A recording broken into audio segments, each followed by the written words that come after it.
Hey everybody, it is Miss Garavelli. I just wanted to go through how to complete the Persuasive Techniques project. So I think a couple of the classes, maybe first, third, and fourth period, got a random object on a piece of paper.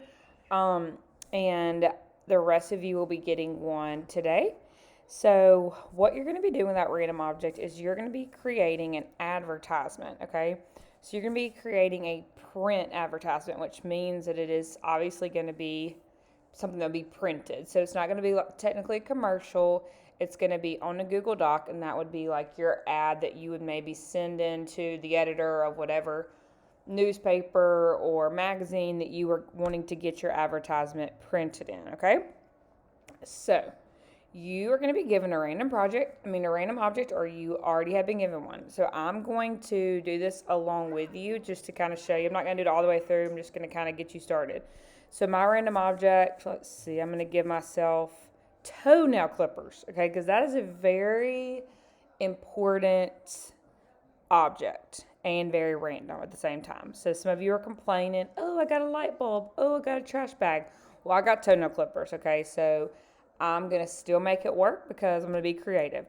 So this is going to be on a Google Doc. So the first thing I'm going to do, here are your directions. First thing I'm going to do is I'm going to go to a new Google Doc. I'm just going to go to a plain Google document. Now, these directions are on Canvas. Let me go ahead and show you where that is. Go to Canvas. I'm just going to go to Honor 7. And I think, if I'm remembering correctly, I made it an assignment, so it's going to be on your calendar. So if you look right here, this is the date that it's due. So here is the assignment, okay? So I'm going to click it. Click here for assignment details. All right, so here are the directions. This is where you're going to get that. So it says you've been given a random object, or you're going to be given one. Your job is to persuade someone to buy your object, want your object, or use your object. You must use at least 2 persuasive techniques from the Quizlet. Notice that this is a link to the Quizlet that I created with all the persuasive techniques that you have to choose from. You'll be creating an advertisement on a Google Doc that you will be presenting to the class. Make sure to turn your document into a PDF before submitting on Canvas. Okay, so here are the things that you have to have. A picture of your object, at least 2 persuasive techniques from the Quizlet, and I want you to label the techniques using parentheses. Creativity, you really don't have to use parentheses. Just make sure you label the techniques. So I'm going to change that. Creativity, I want you to use the entire Google Doc. Must be persuasive. Duh, obviously that's what the point is. You want to be persuasive, persuade someone to buy your product or decide they need your product. And you have to share this document with me.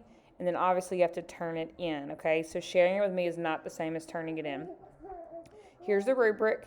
Picture of the objects, 15 points. 1 persuasive technique used correctly, 20 points. The other one, 20 points. Creativity, 20 points.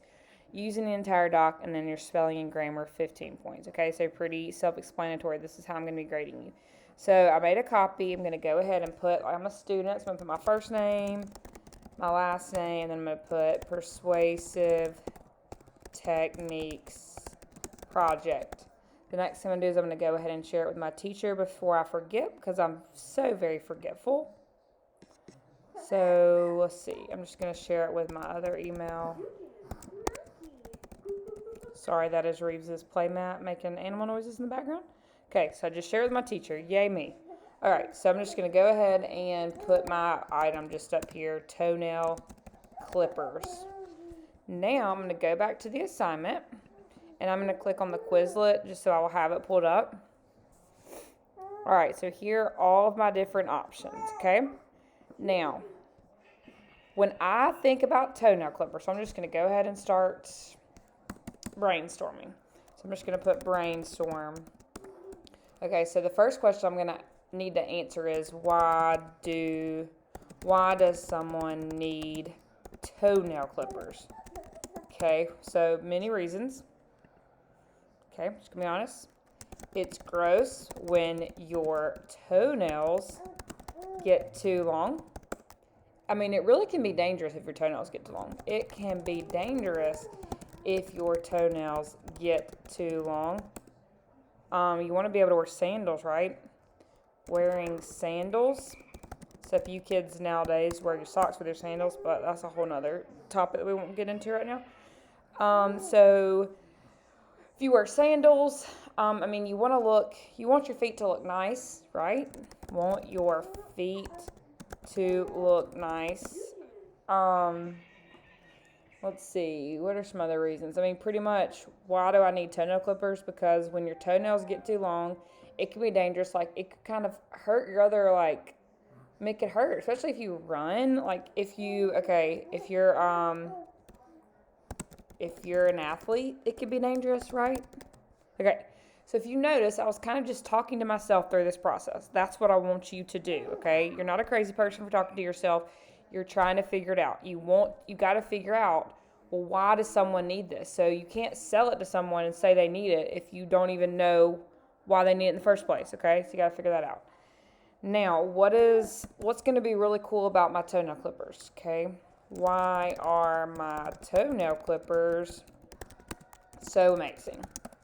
Okay, let's see. What are my toenail clippers going to do?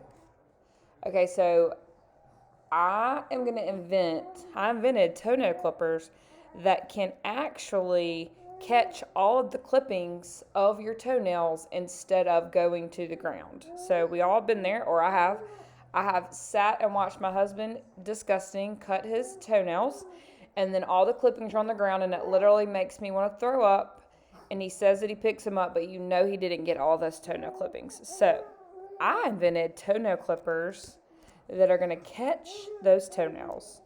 My clippers are going to catch the toenails that fall to the ground, okay? So obviously you want those. Like, I already really wish I would have invented that, because I would buy them for CJ. Reeve said, I'd buy them too. I know, girl. Yeah, she's smiling. She said, I want those clippers. I really do need to cut her toenails too. All right, so then the next I'm going to do, obviously this is all going to go away after I get done, but I need to think of a name for my clippers. What's my name? Right now all I can think of is amazing toenail clippers, so that's pretty terrible. I'm going to continue thinking on that. Now I'm going to decide what techniques I want to use. Persuasive, I can't type, sorry. Techniques. Okay, so what persuasive techniques do I want to use? Let's go to my Quizlet. I think I'm going to use bribery. Definitely could use that. Okay, so bribery. Definitely going to have a deal with my clippers. And then I think I'm going to use bandwagon. That's always a good one. And you know what? I want to use another one. I'm going to use, let's see, rhetorical question. Now, I don't know if we've talked about this one, but if someone asks you a rhetorical question, it's a question that they don't really expect an answer to. It's just to kind of get you thinking about it. So the definition that I typed here is a figure of speech in the form of a question that is asked in order to make a point. Posed not to elicit a specific answer, but rather to encourage a listener to consider a message or viewpoint. So it would be something like, let's see, something with my toenail clippers. Do you ever wish that you had something that could catch those pesky toenail clippings that fall to the ground? Well, I have your answer. Okay, so that's a rhetorical question. So you're really not going to answer it. I just want you to think about it, and then I'm kind of just going to answer it for you. Okay, so I'm going to also do rhetorical question. And guys, I'm going to go ahead and change this right now while I'm thinking about it. You're going to do 3 persuasive techniques. 2 is way too easy. You must use at least 3 persuasive techniques. Okay, so I'm going to go here, and I am going to change this. And then I'm going to change this. Y'all know I'm not a math person, so I'm going to just work on that math after I finish making this video so I don't embarrass myself on the video. All right, so I'm going to change those points, and I'm going to have 3 persuasive techniques instead of 2. All right, so I'm going to go back to my document. Now, I kind of have this going, except obviously I need to come up with a new name. Now, I'm going to have an entire document that is going to be my advertisement for my toenail clippers, all right? Now, it needs to be creative. That means I'm not just going to have stuff listed down this document. I'm going to have it all over the place. It's going to be colorful. It's going to have pictures, and it's going to have all my persuasive techniques, okay? So remember, This is something that would go in a magazine. Think about it. It would go in a magazine. It could go on a billboard. Like, what would draw someone's attention without being, you don't want it to be too much, but you guys know what a good advertisement is, okay? Okay, so I'm about to upload this to my YouTube channel. If you're not a subscriber, I recommend that you become one because, I have some pretty amazing videos on my YouTube channel. I have 63 subscribers right now, so I'm getting pretty famous, but I'll still remember y'all when I'm super famous. Anyway, I'm rambling. So this is kind of going to get you started with your project. So I want you to go through all these steps and let me know if you have any questions. Bye.